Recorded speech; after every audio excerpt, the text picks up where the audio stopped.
Hey, welcome to Makers Church. If you're new, if we've never met, my name's Derrick, and I serve here as the lead pastor. And whether you're with us here in person or joining us online, we're so glad that you're with us today.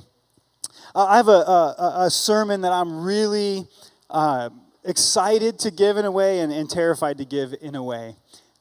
We have come out of several months, 3 months, of talking about what it means to do something for Jesus, to do something on his behalf. We've been talking about how we live the mission of God the way Jesus lived the mission of God, which is to love God and love others. And there's a lot of work for us to do. We talked about it in our Home is Where the Fill in the Blank series is, in our Essential Workers Only series. We talked about it in our How Far is Too Far series. And if you're like me, even though I have tons of energy and I'm always up to something, I'm tired after thinking about all that we must do when it comes to living the mission of Jesus. There's so much work for us to do as we participate with him in the work that he has laid out for the world. And if you're new to Makers, you may even be wondering, why are we called Makers? Why is our name Makers Church? And really it comes out of this idea that we believe God is the maker of all things, that God is active, that God is up to something, that he's doing something, that he isn't just sitting on a throne somewhere waiting to be worshipped, but God is active and alive and moving, and he's doing. And if you look at the beginning of the creation account, God is a maker. He is a creator. He is a creative genius. And the scriptures say that God made us in his image and likeness. And so if it's true that God is a maker, that God does, that God creates, that God makes, then it also must be true of us. That if we're made in God's image and likeness, that we too are makers. And with that comes a lot of activity. It comes a lot of doing. It comes a lot of activity. And that's all good, and it's beautiful, it's holy, and it's sacred. But if we're going to try to apprentice under the way of Jesus, which is, by the way, what we're up to doing. It was really, really sweet. My son Blake and our daughter Kira, they chose to get baptized on Wednesday, and you saw them in the video. And it was a really special moment for us as a family. And you know, we've been very intentional raising our children up in the way of the Lord, but it takes on a whole new meaning when your kids express interest in, hey, I want to do this thing. And it's like, whoa, do you understand what this thing is? And do you understand what it means? And we had several weeks of conversation about what it means to make a declaration before your community that says, hey, I'm going to follow Jesus and I'm all in. We had so many conversations about what does it mean to follow Jesus? And the best word is to apprentice. We use other words, disciple or to follow, but to apprentice is to like really sit under the teaching and life of someone and then choose to do what they do, to live how they lived, to love how they love. And if we aim to do that as apprentices under Jesus, then we will find ourselves living the same mission as Jesus, to love God and to love others. But if we continue to follow Jesus, we will not only live under his mission, we will also live with his rhythm. And as much as God does, as much as Jesus did, as much as he tries to encourage us and help us participate in what he does, there's this other essential thing that God does and that Jesus did, and it's this thing called rest.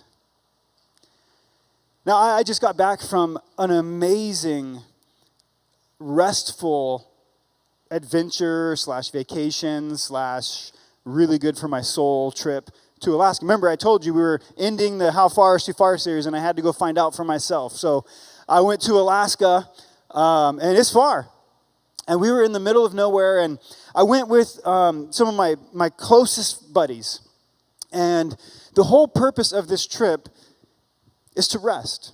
And we do it once a year, and we're not that great at it because almost all of us are type A and active and busy and American and Western, and we have, for some crazy reason in the crazy culture we live in, we have made a virtue out of being active and busy and doing. And and all of this sort of stuff. And so we try to find once a year a time where we get away for a week together as men, as brothers, and ultimately rest. And typically we don't do much resting because we're riding dirt bikes and doing like burning lots of calories because we're just, But that's restful for us. We get tired and then we rest. But this year we couldn't do that because Canada is still closed. We normally go to Canada to do that. It's still closed due to COVID. And so we went to Alaska. And we went and we stayed on a friend's boat. 6 dudes on a boat in the middle of Alaska. And really, there's not much to do except fish. And personally, I hate fishing. I'm not any good at it. It's really boring. And honestly, it's not restful because I'm trying to catch fish. I don't enjoy fishing. I enjoy catching. I do no catching. And the funny thing is I caught my first fish ever in my entire life. I'm almost 39 years old, and I caught my first fish. Now, the funny part is my buddy posted a video of it on the internet, and I'm like reeling this thing in, and I'm like going for it, and apparently I hold a fishing pole like a guitar. I don't hold it right, and so they're making fun of me for that. They posted on the internet, and I'm like really putting my back into it, and I pull this fish up, and it's like this big. And so all my friends on the internet blew me up. They're like, dude, we thought you had an aircraft carrier on the end of that thing. And it was about this big. But I felt like I've seen people fish like that, and they put their whole bodies into it, and that's what you do. And it ended up being this really, really, really relaxing trip. I did not plan for it to be that relaxing. And it was a great time for us to check in on each other, check in on our souls and our marriages, our walks with Jesus, and a very intentional time around that. But what was interesting is that all of us, we were supposed to read a book together before the trip, and we're going to talk about the book. And the funny thing is some of us read the book, some of us didn't, but all of us, just by happenstance, had read a different book. And so we had showed up together, all had read the same book, except for me. It was a book that was on my bookshelf for a couple years. And I saw them all with it. It's an easy book to see because it's bright red. And it's John Mark Comer's book, The Ruthless Elimination of Hurry. And I'll be honest, I've had that book on my shelf for years, knowing I need to read it. But if I'm being honest, I was just in too much of a hurry to read it. And these guys were talking about the book, and about 2 days into the trip, I kind of grabbed one of their copies, and I just sat down, and I was bored because fishing was boring, and there's nothing else to do. And I'm a terrible reader. And I just sat down, and I started reading this book, and it began to seep in to my soul. I've spent my whole life, almost 39 years, hurried. In a rush, active, chaotic, frenzied, frantic. Just ask my wife. I spent my whole livelihood, my whole thing, I get paid a living to get somewhere fast as a firefighter. The bell goes off and we hurry there, and I love it. I'm just always moving on to the next thing and moving so quickly and so fast that I can't even be present in the moment. And yes, I'm wired like that. I'm a 7 on the Enneagram, and I'm an activator, and I'm an ENFP, and I'm all the things that you can pin me as. And you can say, yeah, this dude really needs a rest. This dude really needs a book like this. And honestly, I love it all. It's my preferred speed. I feel alive. I feel like I can sustain this pace.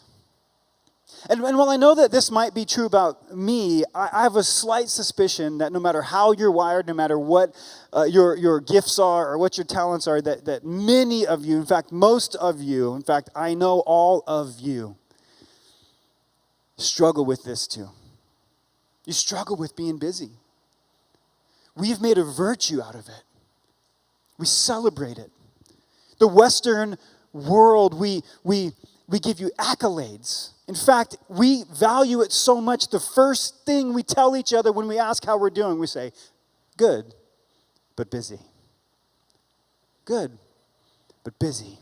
Oh, I've got so much going on. And for some reason, it feels like we're more important the busier that we are. We feel more significant. We feel guilty if we don't have our hands at work.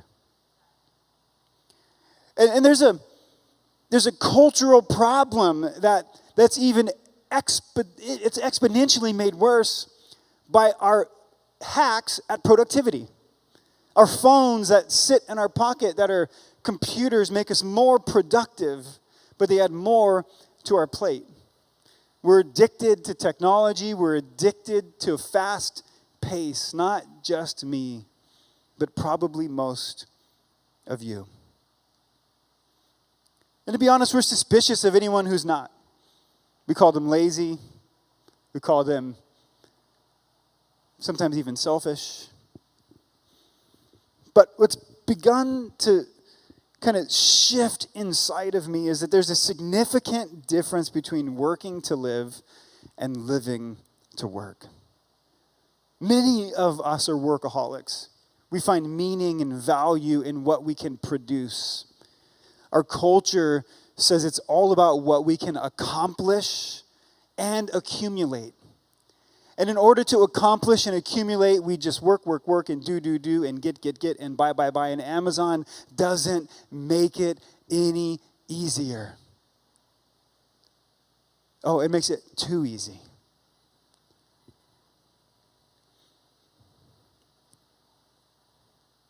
We're so busy. We're so productive that it's causing stress and anxiety. National Geographic says this, that it can shrink our brains. Stress is a silent killer. It can shrink our brains, add fat to our bellies, and even unravel our chromosomes. Stress is a present-day plague. We're too stressed to be blessed. And so here's a confession this morning. I love Jesus.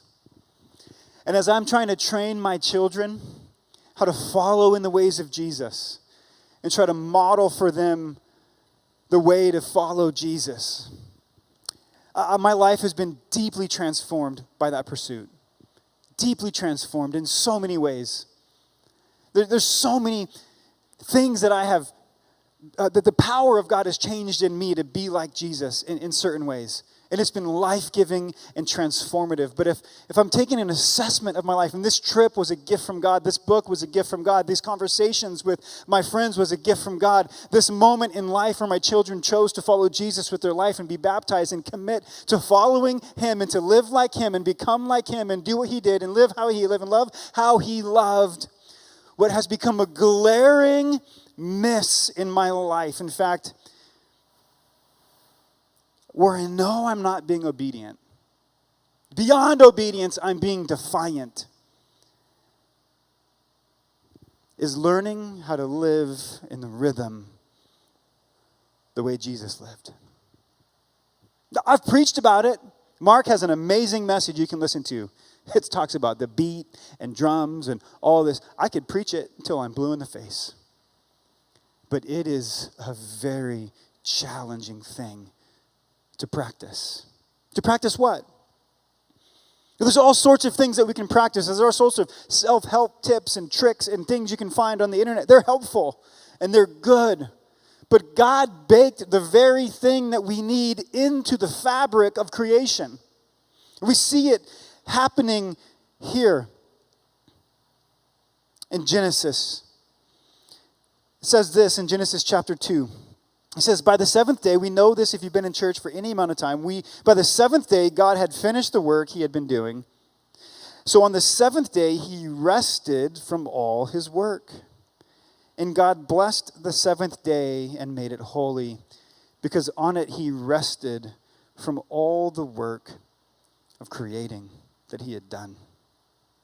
Have you ever been haunted by like a quote or a phrase or a thing? This book, I'm reading it. I'm like, this is good. I'm tracking with it. By the way, if you're dealing with what I'm dealing with, I highly recommend this book. The Ruthless Elimination of Hurry by John Mark Comer. It's fantastic. But there was one sentence that shook me It haunted me. He said this. He said, where is it? He said this. He said that he had a burnout. He burnt out. He just, in late 20s, he burnt out. He was running so fast, doing so much. He burnt out that it forced him to resign from a position he was in, and he had a forced sabbatical. He had never had a sabbatical before, and he said this. He said, my sabbatical came crashing like a decade of missed Sabbaths, come to collect with interest. He said, my sabbatical came like a decade of missed Sabbaths, come to collect with interest. And immediately, FOMO did something good for me. I have FOMO all the time, fear of missing out. And he said that it was this one word, missed Sabbaths, that got me. I was like, oh, no. What am I missing? I'm missing something. There's something that's good for me, and I'm missing it, and I want this thing that I'm missing, and I don't want it to come later and collect interest. You know what the Proverbs tell us is that wisdom isn't something that we have to learn the hard way. We don't have to learn lessons for ourselves. We can learn them from other people's mistakes. And I'm like, I don't want to be the guy who gets into a forced sabbatical and collects on missed Sabbaths. So I really started thinking about and reflecting on how defiant I've been in my walk with Jesus. And you come all the way back to that beginning passage that on the seventh day God rested from his work. He baked it into the rhythm of creation. It was so essential, so important that he modeled it for us. But I think there's something that I want you to see this morning that's so interesting. There's three things that God blessed in that creation account. In those 7 days, there's only three of the things that he blessed. He didn't bless the light. He didn't bless the earth. He didn't bless the water. There's three things that he blessed. He blessed the animals. He blessed humans. And he blessed a day. He blessed animals. He blessed humans. And he blessed a day. How did he bless them? He made them, he blessed them, he spoke into them that they would be fruitful and multiply, that they would be life-giving, that they would have the ability to bring life. And he gave animals the ability to do that, and he gave us the ability to do that. But then he also blesses this day. He tells this story, John Mark Comer, in the book. He talks about this doctor who did this study of the happiest people in the world. Just wanted to study the happiest people in the world. And at the top of that list were Seventh-day Adventists. If you grew up in the Seventh-day Adventists, you could fact check me on this. Seventh-day Adventists are religious about the Sabbath. It says that they actually aren't only the happiest people in the world at the top of the list, but they actually, on average, live 10 years longer than the average human being. And you know what's fascinating? If you do the math, 1 day a week over the course of a lifetime, taking a day off, resting and worshiping, Sabbathing, it equals to about 10 years. Rest, scientifically, actually has the ability to be life-giving. It can actually prolong your life. Oh, and by the way, it will actually make you feel fully alive all the other years you're alive. So God blessed these 3 days, or these three things, including this day called the Sabbath. And then he did something so interesting. He made it holy. It says that he blessed it and he made it holy. What does it mean to be holy? It means to be a place that God resides. That's what holy means. Holy is a place where God is. Now, in the beginning of Judaic tradition, this would be completely countercultural, counterintuitive to every other faith and every other religion that had ever been made known to man. Because up until this point, every god lived in a place, sometimes space. When you think about the Greek gods, God was in a temple sometimes, and you had to journey or pilgrim to that place or hope that God would catch attention to you. But this God, the God of the universe, made a day holy. And he said, there's no place you have to go. There's no thing you have to do. All I need you to do is stop and rest. And I will meet you there. Stop and rest, and I will meet you there. So he bakes it into the fabric of creation, and we, for whatever reason, we're still too frenzied, still too chaotic, still striving. That it gets to the place in the Exodus story that God has to issue it as a command.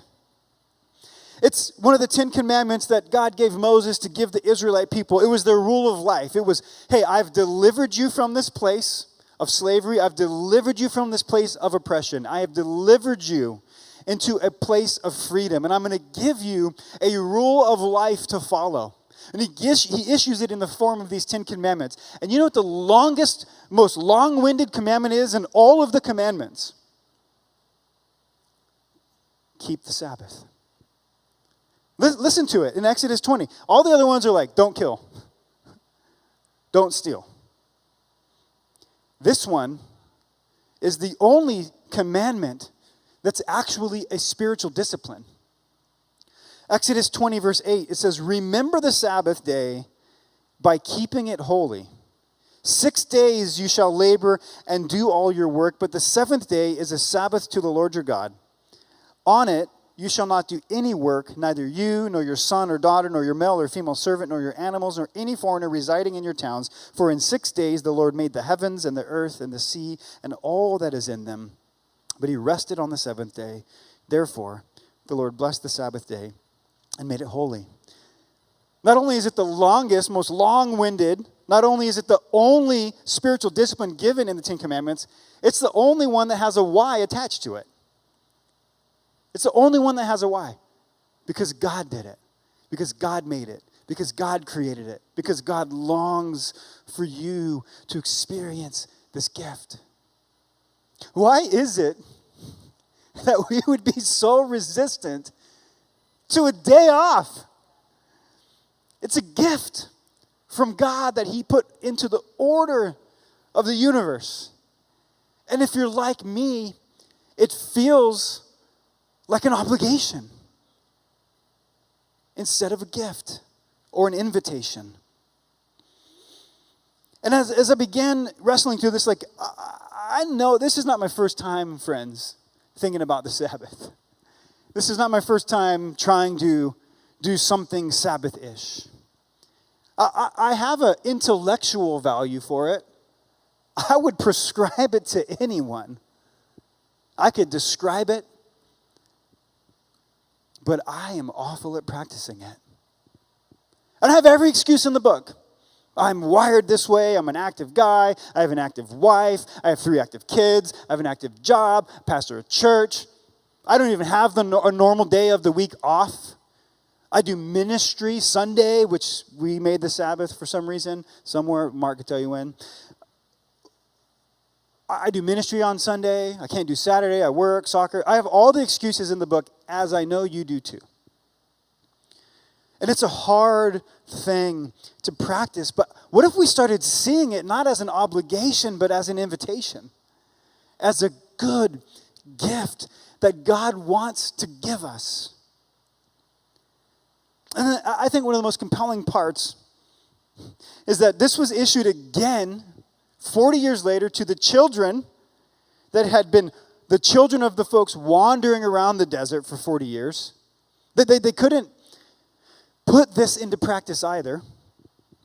And so it gets delivered again in Deuteronomy to the children of the folks who were wandering around the desert. Some maybe had heard it, some maybe had never heard it before. But it's interesting, God gives them a different why the second time. He says this in Deuteronomy 5:15. He says, remember that you were slaves in Egypt and that the Lord your God brought you out of there with a mighty hand and an outstretched arm.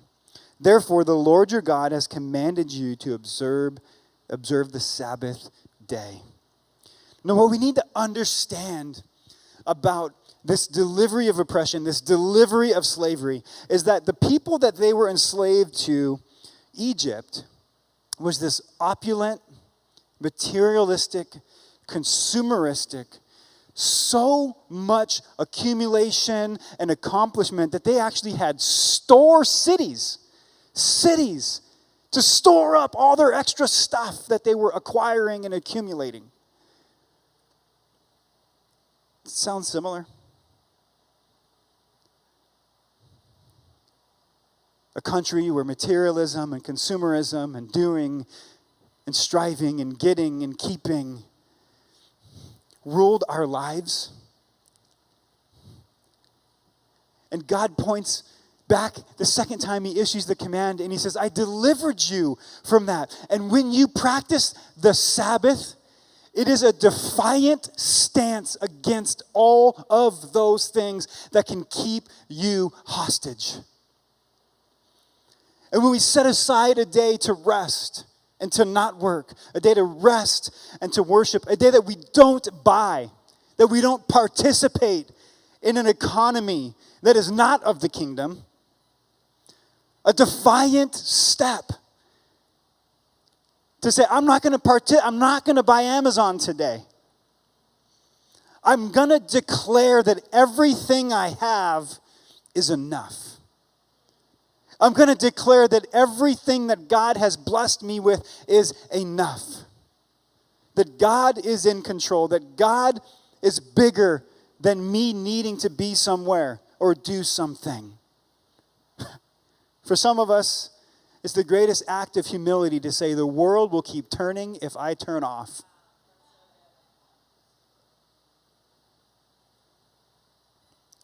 It's an act of defiance, the Sabbath. Now, if you're an activist, this will get you fired up. You're like, I'm never missing a Sabbath again.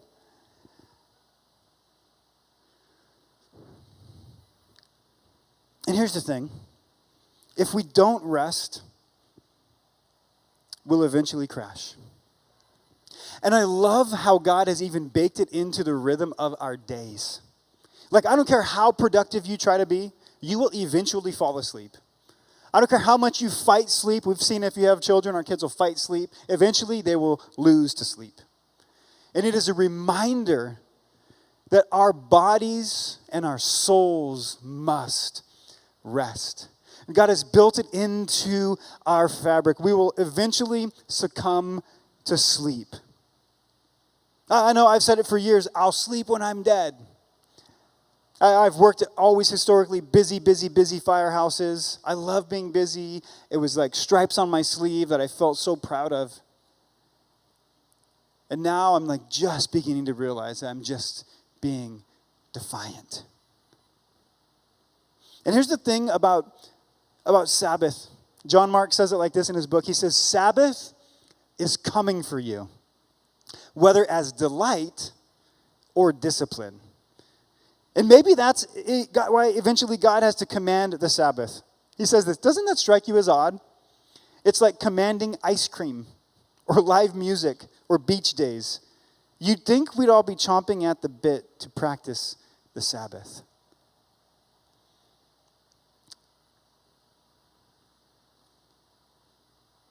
But the other thing that's dawning on me, and I know I've got it to do. By the way, I went from contemplation on my trip to conviction. This is my moment of confession. And I'm trying to get to a place of commitment. And to be honest, I've been so busy, Laurel and I haven't even talked about this.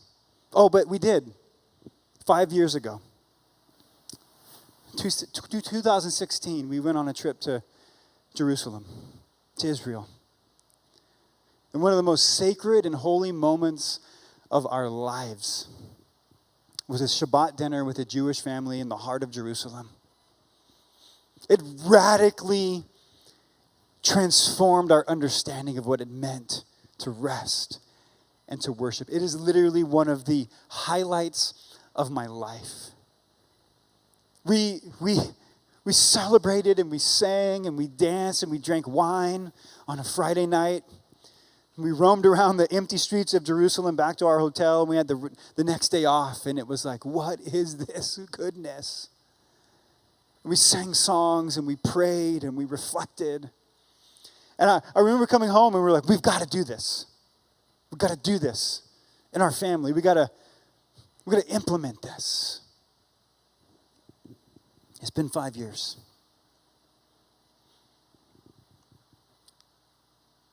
And what I'm realizing too on the other side of this is, yes, there's a day that we need to practice. There's a day that we need to Sabbath, but Sabbath is more than a day. Hey, Makers family, sorry for the disruption there. We had a power outage at church during the middle of that sermon, and sorry that we left you there hanging. I just wanted to wrap up real quick and let you know how the message ended. So it was funny. Someone said afterwards that, hey, our building was tired and old and needed a rest, and so the power just shut off. But hey, thanks for your grace and your patience and waiting for the wrap up. So I was saying that Sabbath is not just about a day, it's about a pace. It's about a pace of life. And I know for me, that pace needs to change. And that's probably why I'm sitting in my truck right now, running around from one thing to another. And so I just wanted to invite you all, the whole purpose of that message was, would you join me in this new commitment, in this new endeavor to practice the Sabbath, this gift and this invitation from God, to enjoy His goodness, to enjoy the rest, to enjoy the light yoke that Jesus wants to give us. And so I'm going to be committed to figuring out what that looks like for me and for my family, and to practice this invitation that God has given us to rest, to take a day off, to worship, and reflect on the goodness of who God is. And so I want to invite you to partner with me in that and hope that it's a tremendous blessing to you. Let's journey together.